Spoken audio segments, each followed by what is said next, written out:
Hello guys, आज आपके लिए हम फिर से लाए हैं एक ईटीएस का नया वीडियो। इस वीडियो के माध्यम से हम आपको ईटीएस के पार्ट्स को डिस्क्राइब करेंगे, बताएंगे, ताकि आप जब पढ़ाई करें और तो इस वीडियो को देख करके आपको समझने में आसानी हो। क्योंकि जब हम पढ़ाई करते हैं और फ़ोटो में ईटीएस की मशीन को देखते हैं तो उसके पार्ट्स को समझने में थोड़ी सी परेशानियाँ होती है, लेकिन जब वीडियो के माध्यम से आपको हम पार्ट बाय पार्ट बताएंगे तो आपको पढ़ने में, समझने में और याद करने में आसानी ही होगी। तो चलिए, सबसे पहले हम बताएंगे इस ईटीएस के बारे में।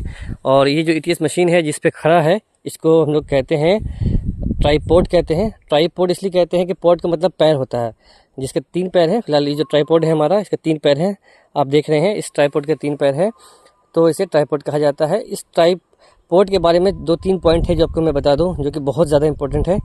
तो देख रहे होंगे ट्राईपॉड का जो ये सबसे लास्ट वाला पोर्शन जो है, ये जो मिट्टी के अंदर गिरा हुआ है, अंदर गया हुआ है, तो ये स्टील का होता है। ये स्टील का इसलिए बनाया जाता है क्योंकि मशीन इसे ज़मीन के अंदर गाड़ा जा सके। और गाड़ने के लिए आप देख रहे हैं ये यहाँ दिया होता है, इसको प्रेस करते हैं और ये ज़मीन में अंदर घुस गया है। तो इसी तरह से 3 साइड से 3 तरफ होंगे, और तीनों साइड जो है जब हम प्लॉट पे आएंगे, स्थल पे आएंगे, ज़मीन पे आएंगे, तो इसे गाड़ना होता है।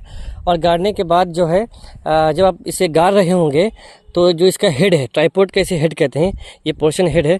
तो इस पोर्शन को आपको गाड़ते समय में पहले बैलेंस करना है कि लगभग ये बैलेंस हो। अपने आई से आपको देखना है लगभग ये बैलेंस हो, ताकि ऐसा ना हो कि एक तरफ बहुत ऐसे झुक जाए। ऐसे नहीं होना चाहिए, लगभग ये बैलेंस हो, फिर उसको लगा देना है। उसके ऊपर इस मशीन को रखते हैं। इस मशीन का नाम है ईटीएस, ठीक है। ये 360 डायरेक्शन में रोटेट करता है, ठीक है।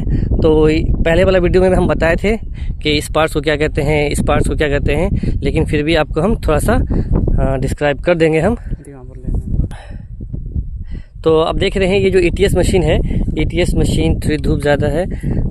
इसमें आप ये पोर्शन देख रहे होंगे, ये पोर्शन जो है आपका, ये पोर्शन जो देख रहे हैं, इसको लेवलिंग हेड बोलते हैं। इस पोर्शन को लेवलिंग हेड कहा जाता है। इसमें भी 2 पार्ट है, एक अपर एक लोअर। इसे कहते हैं अपर प्लेट, इसे कहते हैं लोअर प्लेट। लोअर प्लेट का नाम है ट्राई वेट, इसे ट्राई वेट भी कहते हैं और लोअर प्लेट भी कहते हैं। इसका नाम है ट्राई ब्राच, इसे ट्राई ब्राच भी कहते हैं, इसे अपर प्लेट भी कहते हैं। इस दोनों प्लेट के बीच में 3 फुट स्क्रू है, 1, 2 और एक तीसरा यहाँ पे है, यहाँ पे तीसरा। ये 3 जो स्क्रू है इसको कहते हैं फुट स्क्रू, याद रखेंगे आप इसे। इसका नाम upper plate, lower plate, try weight नीचे वाले को, ट्राई ब्राच ऊपर वाले को, इस दोनों के बीच में 3 फुट स्क्रू है। तो इस 3 फुट स्क्रू के हेल्प से हम क्या करते हैं, ये जो हमारा मशीन है ईटीएस है, हाँ, इस मशीन में एक लेवलिंग हेड है। यहाँ पे एक बबल होता है, बबल ट्यूब।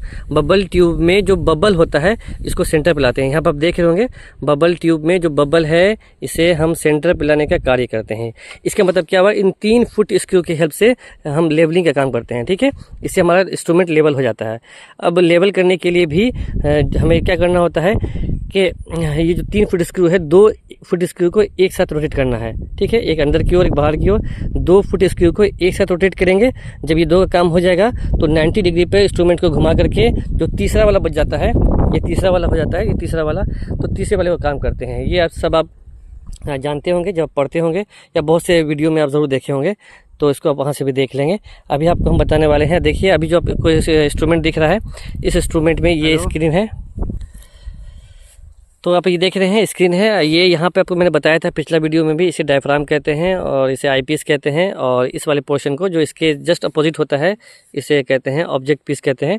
और आप देख रहे हैं इसमें क्या कि इसमें 2 फुट स्क्रू है, कि यहाँ पे ये वाला है, ये जो फुट स्क्रू है, अब मैंने बताया था डायफ्राम को लेफ़्ट राइट करने का है, ऊपर नीचे करने का है, ऊपर नीचे। और ये वाला जो ये जो फुट स्क्रू है जो ऊपर की ओर है, इसे डायफ्राम ऊपर नीचे होता है, ऊपर नीचे होगा। और नीचे वाले से जो यहाँ पे है फुट स्क्रू, इससे लेफ्ट और राइट होता है। डायफ्राम लेफ्ट और राइट होगा, और ऊपर नीचे के लिए ये वाला था।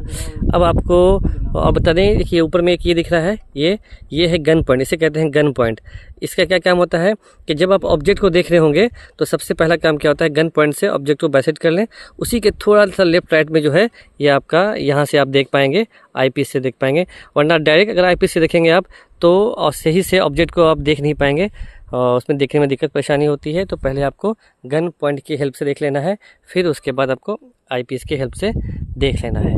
उसके बाद जो डिस्प्ले है, इस डिस्प्ले पे F1, F2, F3, F4 जो बटन लिखा हुआ है इस पर भी आपको ज़्यादा दिमाग नहीं लगाना है, क्योंकि इस डिस्प्ले पे ही आपको यहाँ लिखा हुआ आ रहा है F1 के ऊपर न्यू पॉइंट है, F2 के ऊपर न्यू पॉइंट 2 है, F3 में एंड लिखा हुआ है और F4 में पॉलीगॉन लिखा हुआ है। जो जैसा लिखा रहता है उस हिसाब से आपको प्रेस करना है। जैसे मान लीजिए कि आप ऑब्जेक्ट को बाइसेक्ट कर लिए हैं आईपीस की हेल्प से, और तो फिर क्या करना है कि यहाँ पे F2 दबाएंगे आप, क्योंकि F2 के ऊपर में सेव लिखा रहेगा, ठीक है। तो F2 दबाएंगे। जैसे यहाँ पे फिलहाल जो डिस्प्ले है इसको एंड करने के लिए हमें क्या करना होगा, तो आप देखिए F3 के ऊपर में को दिख रहा होगा यहाँ पे एंड लिखा हुआ है, एंड लिखा हुआ है, तो एंड से हम F3 दबाएंगे, ठीक है। न्यू पॉइंट लोकेट करना है तो F1 दबाएंगे। तो जैसा डिस्प्ले पर आपको यहाँ पर शो होता है उस हिसाब से आप बटन को दबाते जाएंगे और वो सेव होता चला जाएगा। इस तरह से आप इंस्ट्रूमेंट, न्यू पॉइंट बन जाएगा। हाँ, यहाँ मैंने बताया F1 से न्यू पॉइंट बन जाएगा, ठीक है। तो आप इसी से सीख जाएंगे। सबसे पहला है जो आपको पार्ट्स है, पार्ट्स को याद भी रखना है, क्योंकि जो आपका MCQ आता है क्वेश्चन में ETS से, उसमें कुछ पार्ट्स के नाम दे रहेंगे और इसका वर्क पूछा जाएगा। फिलहाल एक चीज़ यहाँ बता दें कि यहाँ पे जो है आपको UPS का पेन ड्राइव के लिए बटन दिया हुआ होता है। इसे आप खोलिए ज़रा सा, देखिए यहाँ से आप देख सकते हैं कि जो आपका पास वायर होगा उस वायर को यहाँ लगा करके आप जो डाटा है वो ले सकते हैं। और यहाँ पे बैटरी होता है, तो यहाँ से बैटरी से आप निकाल के उसे चार्ज करना होता है, ठीक है। परमानेंट बैटरी नहीं होती है, इसे चार्ज करना होता है, तो ख़राब हो गई तो इसे रिप्लेस करना होता है। तो ये था हमारा ETS, और इसके बारे में कुछ बातें थी जो मैंने आपको बताई। आप इसे देखें और शेयर करें ताकि ज़्यादा से ज़्यादा लोग इसको पढ़ सकें, समझ सकें और दूसरों को भी बता सकें। Thank you.